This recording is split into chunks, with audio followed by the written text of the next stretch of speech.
Hi family, I'm an addict named Tim. It's beautiful to be here. It's been a couple of days since I've had an opportunity to be at Cedar Lakes in general. It's good to be at my home group.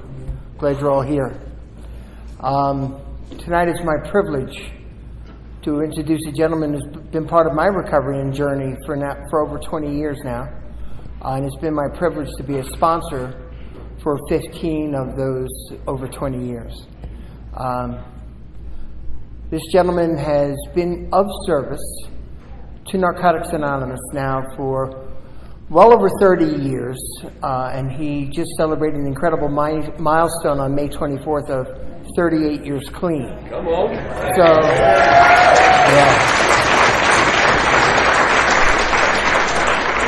We do recover.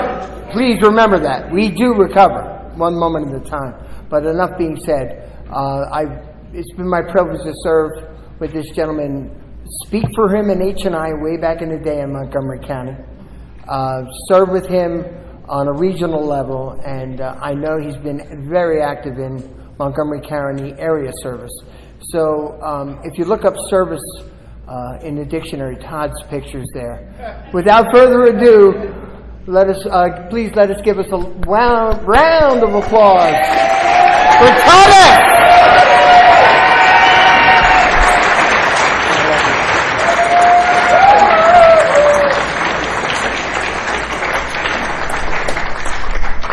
Hey, Todd. I want to thank actually, I'm grateful to the convention committee and all those big words that you use, mountaineer, la-di-da-di-da. But I was thinking about this. Oh my God, they asked me to speak like 4 months ago, and it's impossible to not think about what you're going to say. But you really have to practice that. I have to I want to thank whoever brought Narcotics Anonymous to this area. There was one or two people somewhere, sometime, some way that brought Narcotics Anonymous to this area so that this region could be born and you guys could start this spiritual adventure. The first time I came to Ripley was, 4 or 5 years ago. The exact numbers and the exact number of times I've been here just don't matter. It's like this one. It's like one day at a time, one convention. I've been here a few times. The first time I came here, there were all these crazy, cultified, recovering addicts. I'm Ripley-fied, My sponsor was after me for 5 years to come. And it took 5 years for me to run out of excuses. And so I finally made my first Ripley. And man, I was up here going, I'm not going to be Ripley-fied. I'm not drinking the Kool-Aid. I'm not going to be Ripley-fied. And I drove 500 miles home. And I got out of the car and I was like, I'm not Ripley-fied. And as I walked up to my house, there's 3 steps going up to my house. And 10 hours later. And I raised my foot to go to the first step. Like once I put my foot down on the concrete in my house, my journey that weekend was over. And right before my foot touched the concrete, I went, oh my God, I've been Ripley-fied. And it was a truly incredible experience. I'm all in. And I've been all in for 13,899 days.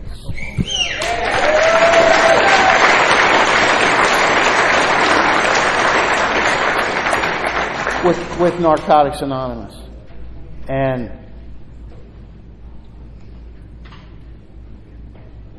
those many days ago, I was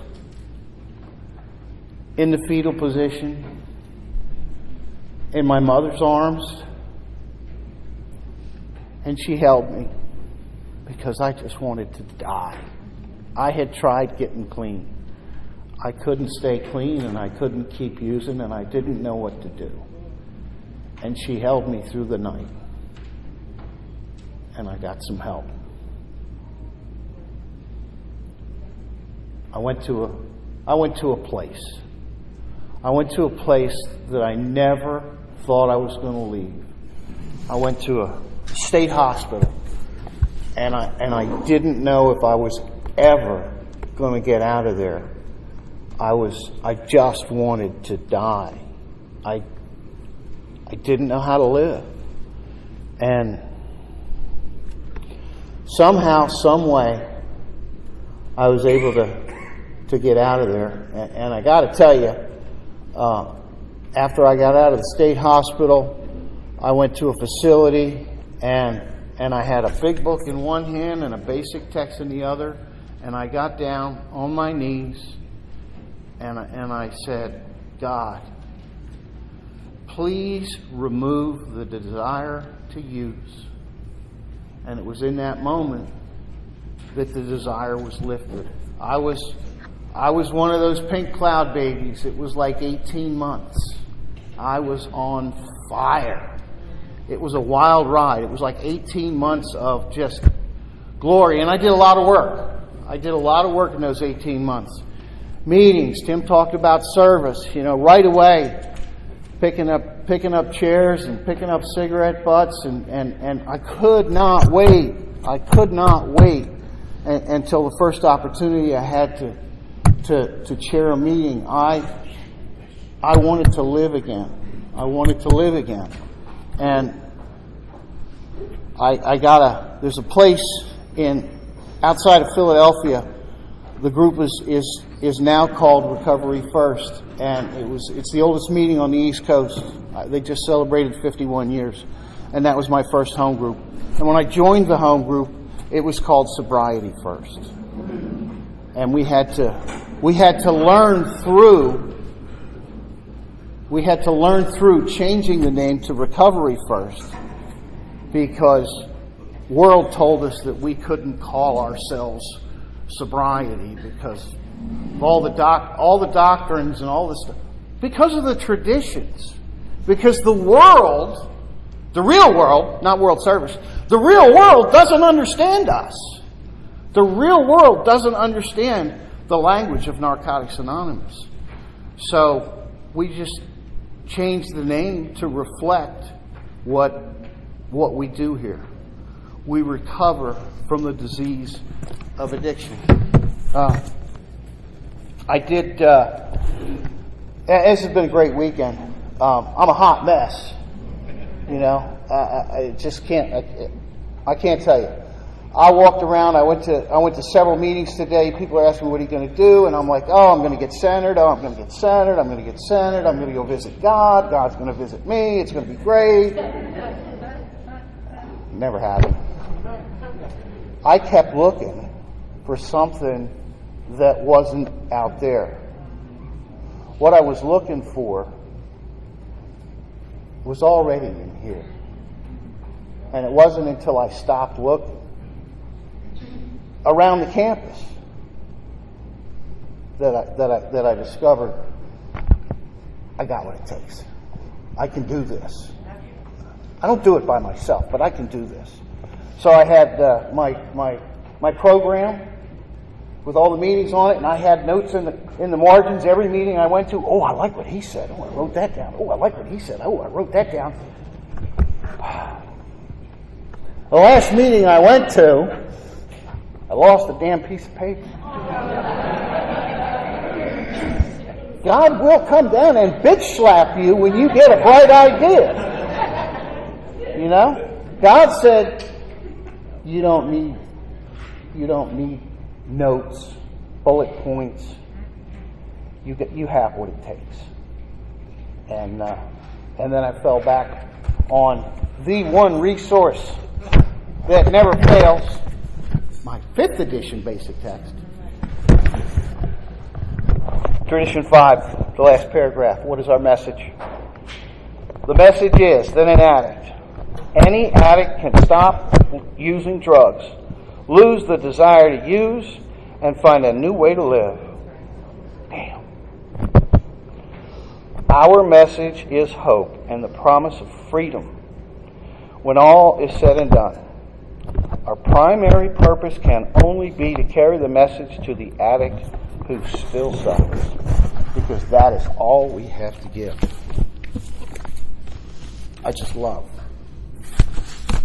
love giving away what was so freely given to me.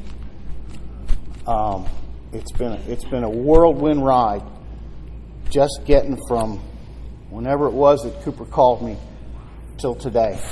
But there was a lot of things that happened along the way, and I don't even know where to begin. But the convention is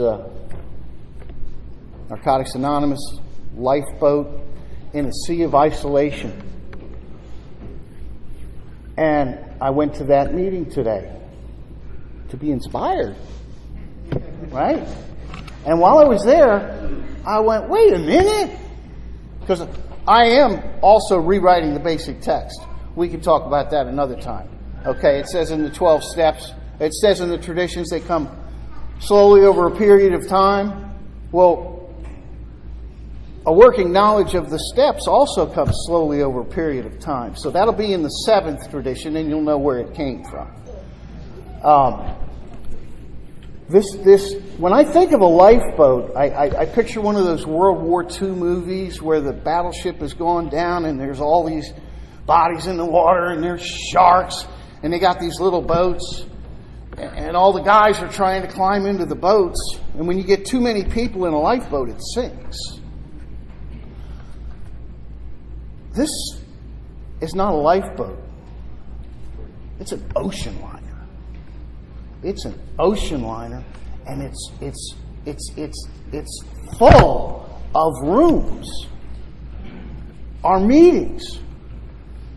We got room for more people in the boat. We're not going to sink the boat by getting out of the water where the sharks are. That's where we came from. And so my lifeboat is this fellowship, and what we get from places like Ripley. I don't know a lifeboat that will hold all of us, but I picture this ocean liner of recovery, and how big the world is, and how safe we are when we're inside the boat. And that's where I feel I belong, is inside the boat and safe.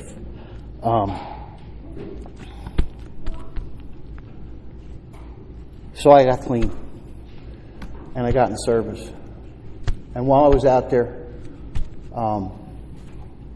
my daughter was taken away by my wife, and I didn't see her for 15 years.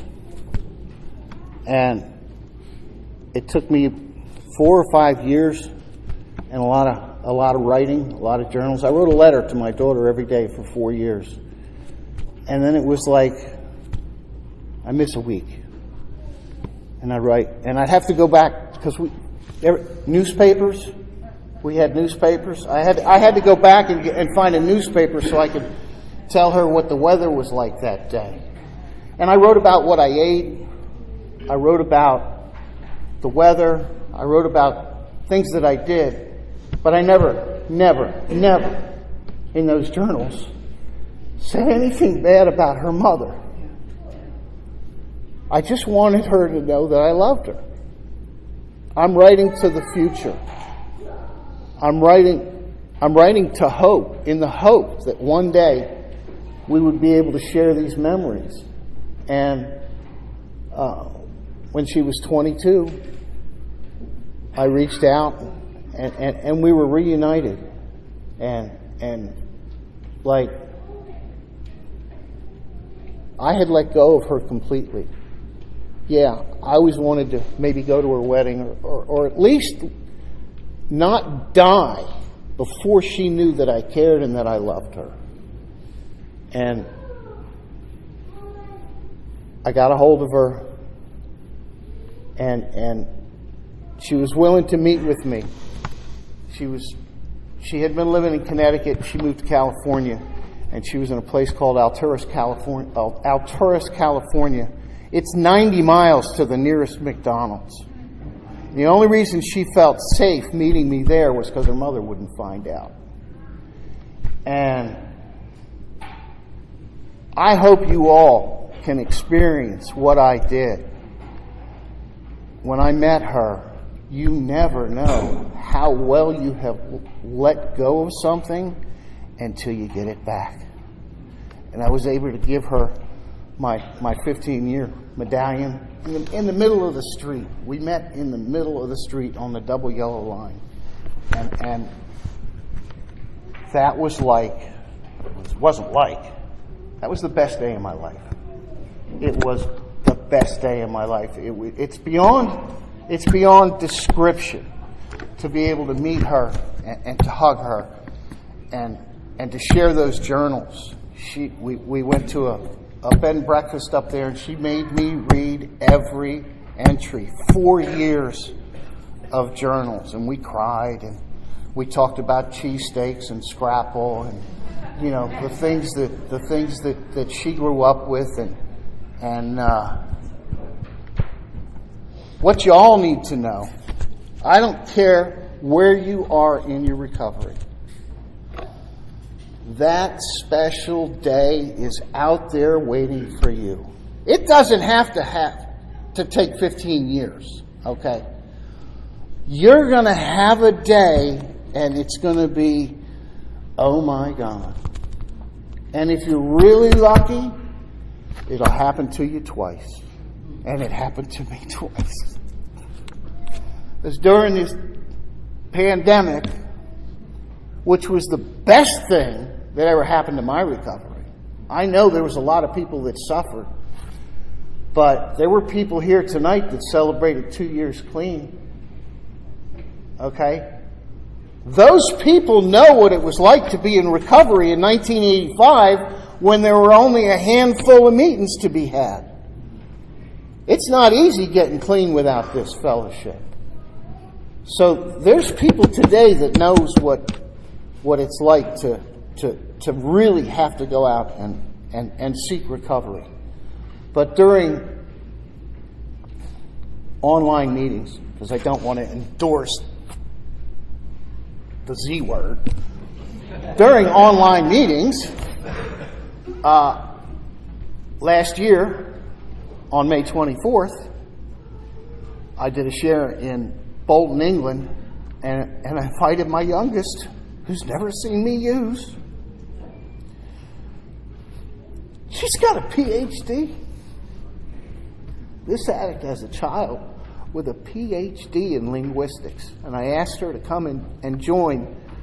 I asked her if she wanted to hear my share. And she did.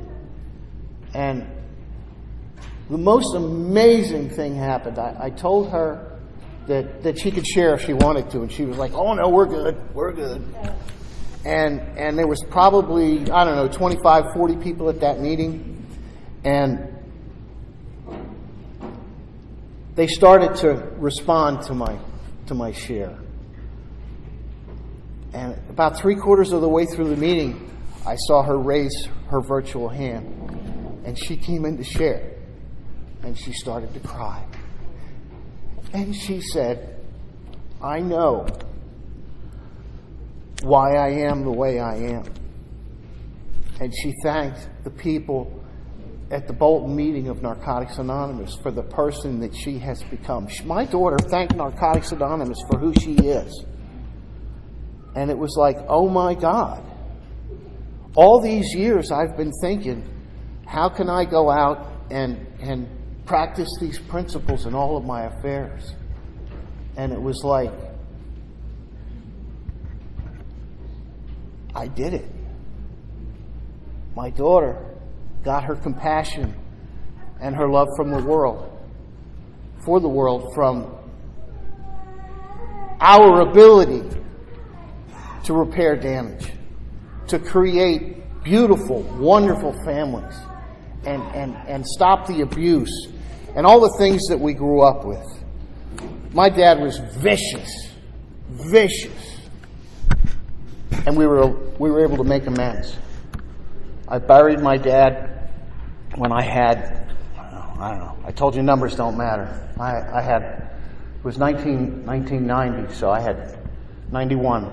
I had 6 years clean. I buried my dad, but I hated him until I made amends. I told him I loved him. I told him I loved him, and I told him I was going to be all right. I told him that it was okay. He got cancer. And I was able to spend the time with him and not run from it, not hide from it, to be a part of it, hold his hand. And it made me a more complete person. And my mom's gone, and I didn't use. In 2016, I lost my granddaughter, 19 years old. Died in her sleep, heart attack, no drugs. God just took her. And I like to think that it was because maybe he was protecting her from a worse fate. But what I know is when a baby's crying in a Narcotics Anonymous meeting, their parents are in recovery.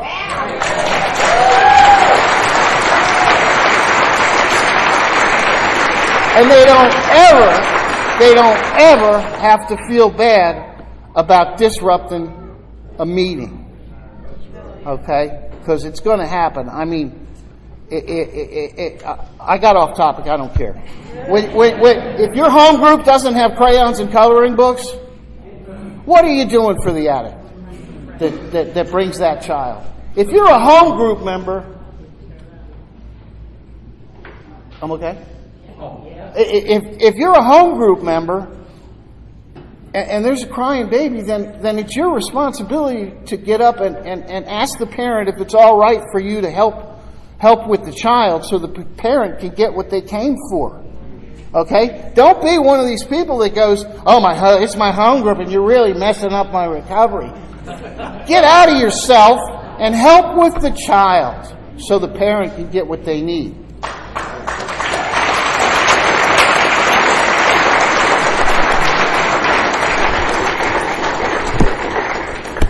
So 2016, my granddaughter Kelsey Lynn, we lost her, and my family was devastated, absolutely devastated. And I had no choice but to be the rock. I did her eulogy. I did my father's eulogy. Man, I hated. I eulogized. And recently, well, back to Kelsey. I thought I was broken, okay? How can I be such a rock and walk around and tell everybody in my family, it's going to be okay. It's going to be okay. You're going to be okay. You guys told me that stuff. They didn't want to hear it. But I kept telling them, you're going to be okay. You're going to be okay. And after a year, I hadn't cried. I didn't cry at her service. I didn't cry. I didn't cry ever. I kept her on my screensaver on my computer at work was Kelsey. Nobody else in the family wanted to look at pictures of her. I saw her every day. I saw her every day. And I felt joy when I saw her. And then all of a sudden it happened 18 months later. It just came over me. I cried. And it was like, wow. I'm not broken. We all grieve in different ways. Some people will say there's no wrong way to grieve. I say there's no right way to grieve. We all grieve in different ways. If something tragic happens and you're experiencing some kind of uncomfortable feeling and you're feeling less than about yourself because you're not like somebody else that's fallen apart and they're boo-hooing, and it's okay to do that. If you don't feel you're grieving right, get with somebody. Talk about it. You don't have to live with those thoughts alone. That's what the Fellowship of Narcotics Anonymous is for. Never alone, never again. If my sponsee Mel says this, and he couldn't be here with us. He's okay, but he couldn't be here this weekend. If using is the answer, what's the fucking question? We never have to use again. No, it's not always easy. Okay? 38 years. I can't tell you how often I feel like using. I don't really keep track of it, but I feel like using. Goddamn cannabis, billboards, all over I-95. Who thought that was a good idea? I thought I was safe, okay? Because I can see all the beer commercials and the football game. They better not put cannabis in the NFL. That'll be bad. But I survived all that. I can survive this. Never have to use again. So Kelsey passed, and my granddaughter died. That was hard. My dad died. My mom died. Every one of my elders died. Oh, get ready for this. I thought I was okay with my mom. She passed at 92, and she was really sick and dementia, and we just watched her wither away for 2 years. It was really hard, and I was ready to let her go. And when she died, I realized that the bridge to the past is gone. I wasn't ready for that. Our children are supposed to live longer than us. Noah D. Noah D had 18 months clean. I sponsored him on and off for 25 years. And last year he decided he could have one more. That was the hardest one. That was the hardest one in my recovery. Was burying an addict that I thought had gotten it. Please, I beg of you. If you're thinking about getting the next one, don't leave the meeting. Find somebody. Tell somebody.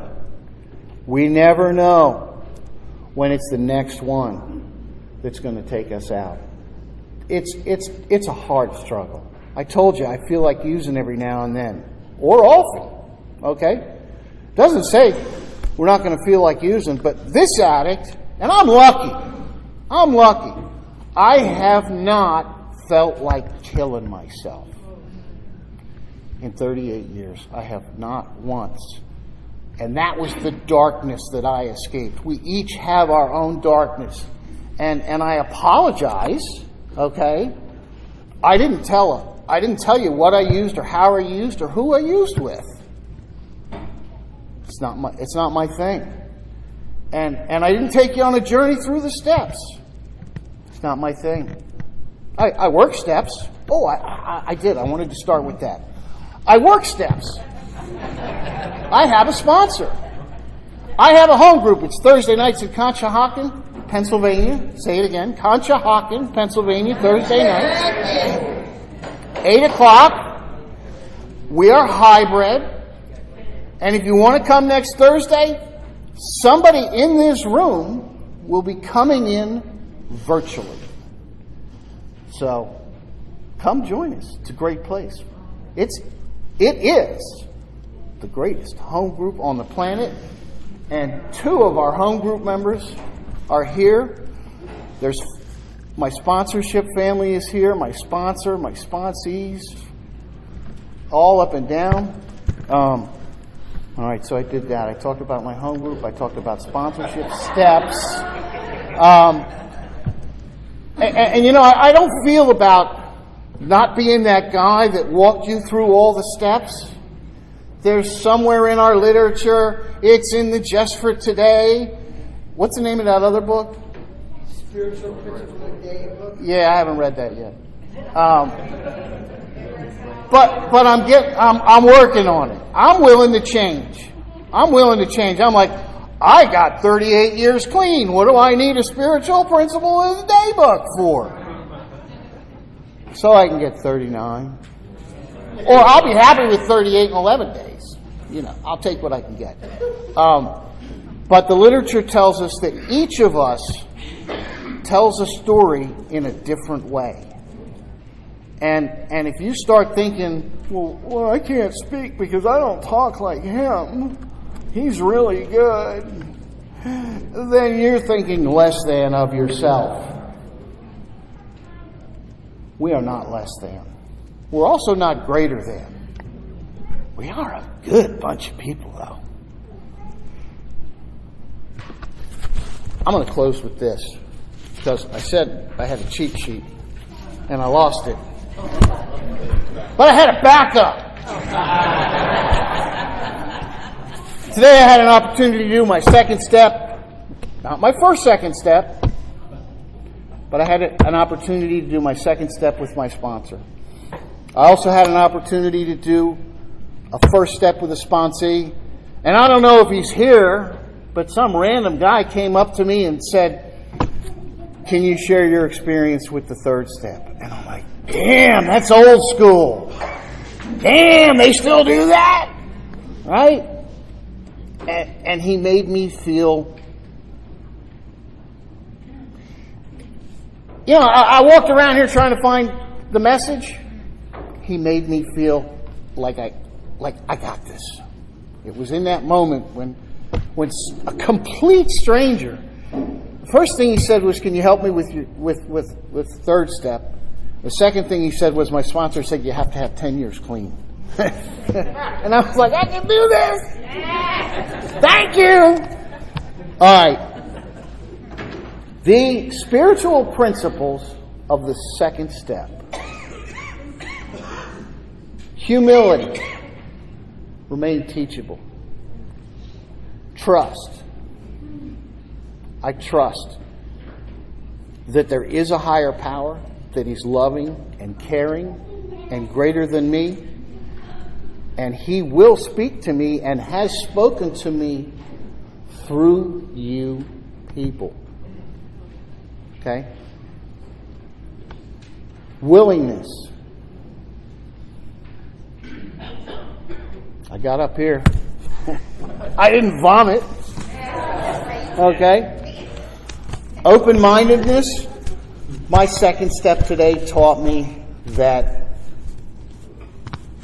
whatever got me this far, I can do better. And I'm gonna work on that. I'm gonna start my step 3. I'm willing and open-minded enough to say that I ain't got this. I want another day clean. I can do better. Our recovery never has to stop. When we stop recovering, we're moving a day closer to a drug. If I pick up, I will want to die. The worst thing that could happen to me is if I used and I didn't die. Because then I would be back in that dark place, that hopeless dark place that I left. And the 5th spiritual principle in the second tradition is faith. I have so much faith that my higher power only wants the best for me and my family. And I got to figure out